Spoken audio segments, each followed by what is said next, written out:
코로나가 세상에 등장한 지 2년. 사람들의 삶도 많이 바뀌었습니다. 사회적 활동 범위가 축소되면서 이른바 코로나 블루가 확산했죠. 이번 달 초 단계적 일상 회복으로의 전환이 이루어지면서 대다수의 사람들은 숨통이 조금은 트인 것 같습니다. 그러나 오히려 이전보다 더 깜깜한 터널을 걷고 있는 듯한 느낌이 든다는 사람들도 있습니다. 바로 의료진입니다. 네, 안녕하세요. 저는 지금 성모병원에서 내과 전공의 3년차를 수련받고 있는 서연주라고 합니다.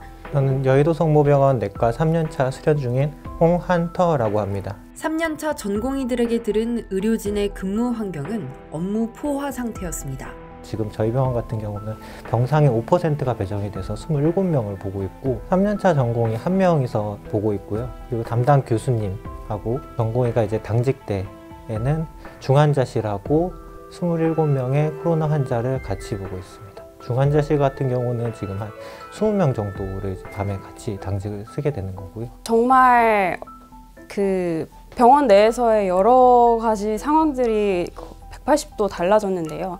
일단 응급실로 오게 되는 환자들 중에 열이 나거나 엑스레이에서 이상 소견이 보이거나 아니면 호흡기 관련 증상이 있는 환자들은 무조건 격리가 되고 코로나 검사에서 음성이 나와야 격리에서 풀려납니다. 그러다 보니까 그런 일반 코로나 환자가 아닌 일반 중환자들이나 일반 환자들이 제대로 된 진료를 받기까지 굉장히 시간이 많이 걸리고 의료진들도 그런 환자를 볼 때 들어갈 때마다 이제 그런 방호복을 착용하고 벗고 하는 과정들이 추가되다 보니까 이에 대한 피로도나 아니면 혼란스러움도 상당히 증가된 상태고요. 한번 늘어난 업무량은 줄어들지 않습니다. 몸이 서서히 망가져가는 이유입니다. 번아웃 현상, 그러니까 우울감을 호소하거나 수면이 부족해서 잠을 못 자는 경우도 있지만 스트레스가 가중해서 당직을 서고 그 다음날은 잠을 자야 되는데 불면증에 시달리는 친구들도 많고요. 실제로 임신한 전공이나 이런 친구들 같은 경우는 유산을 하게 되는 경우도 있었고 피로도가 누적되면서 저 같은 경우도 업무하면서 중간에 39도 이상의 발열이 계속돼서 그런 림프절 비대라든지 아니면 방광염이라든지 이런 질환들이 계속 노출이 되고 반복되고 하는 상태가 지속되더라고요. 아무래도 면역력이 너무 떨어진 상태에서 의료진들 피로도가 누적된 상태 일을 하다 보니까 법정 휴게 시간이 정해져 있는 걸로 알고 있는데 실제로 대부분 전공의들이 업무가 이제 과중하다 보니까 본인의 휴게 시간을 이제 따로 챙겨서 쉬는 전공의들은 거의 없고요. 오히려 이제 자기가 근무 시간이 정규 시간이 끝났다 하더라도 환자가 나빠진다든가 위독해졌을 때는 이제 본인이 주치의로서 책임과 사명을 다하기 위해서 오히려 늦게까지 남아서 근무하는 경우가 더 많습니다. 코로나 대유행의 최전선에 서 있는 건 간호사들도 마찬가지입니다. 간호학과에 재학 중인 A씨는 앞서 일을 하고 있는 동료들의 이야기를 전했습니다. 격리를 하면은 그 빠진 사람 한 근무에 다른 사람이 투입이 돼야 되고 내가 쉬어야 되는 날에 또 출근을 하게 되고 하니까 더 업무 강도량이 높아지는 것 같아요. 휴식과 보상이 없는 삶. 환자들을 돌봐야 하는 의료진이 마음의 병을 앓는 환자가 됩니다.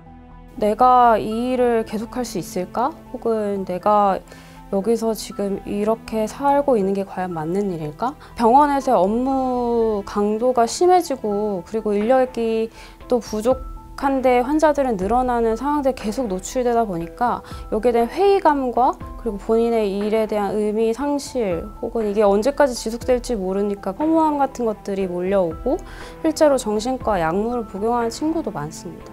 지금 퇴사를 하려고 상담까지 다 끝낸 친구가 있거든요. 일 잘하기로 엄청 유명한 친구인데 마음의 병이 낫지를 않는데요. 그게 조금만 더 지나면 해결되겠지, 조금만 더 지나면 이제 없어지겠지 했는데 점점 더 심해지고 지금 또 위드 코로나가 됐잖아요. 근데 병원은 위드 코로나가 될 수 없거든요. 간호학과에 지원하겠다 해도 하지 마라, 도망가라 약간 이런 식으로 얘기는 하거든요. 의료진의 신체적, 심리적 건강이 걱정되는 상황. 정신과 의사들도 상황의 심각성을 이야기합니다.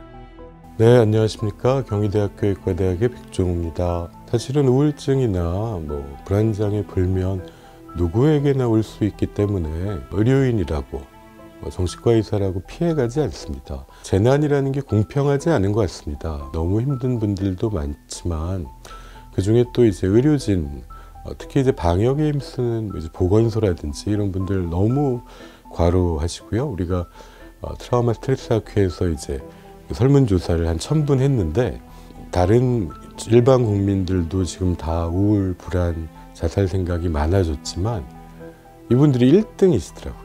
최소한의 휴식과 보상체계의 마련이 급선무라고 이들은 입을 모읍니다. 1년차 전공의가 지난달보다 이제 월급이 조금 20만 원인가 30만 원 더 들어왔다고 엄청 좋아하는 거예요. 본인이 사실 당직을 더 썼을 거예요. 어찌됐든 자기한테는 보상이기 때문에, 그러니까 뭐 큰 금전적인 보상이 아니더라도 나라에서 나한테 정당한 대우를 해준다, 그런 느낌을 받고 싶은 거거든요. 피로도가 쌓이고 인력이 충분히 충원되지 않은 상태에서 환자를 보다가 생기는 문제에 대해서는 그거는 결국에 의료진이 개별로 감당해야 되는 몫이기 때문에 이런 부분에 대한 시스템적인 보완이 전혀 없고 하루하루 버티며 나아가는 삶. 그럼에도 이들이 일을 계속하는 이유는 사명감 때문입니다. 결국은 내과 의사가 이 코로나 환자를 봐야 된다라는 그 마음가짐 하나하고 내가 환자를 봐서 내가 환자를 좋게 해야겠다라는 이제 보람, 그게 아니면은 사실 견디기 힘들죠. 그런 의료진에게 자신을 먼저 돌봐야 환자를 돌볼 수 있다고 의사 선배는 조언을 전합니다. 우리도 똑같은 사람으로서 언젠가는 굉장히 고통스러워서 우울에 빠질 때도 있고 성장 과정에서의 어떤 경험 때문에 삐뚤어진 눈으로 딴 사람을 볼 시점이 옵니다. 그때는 그걸 부끄러워할 일이 아니라 오히려 좋은 기회니까 그때 저희도 이제 자기 치료 이상으로 남의 도움을 받는 거죠.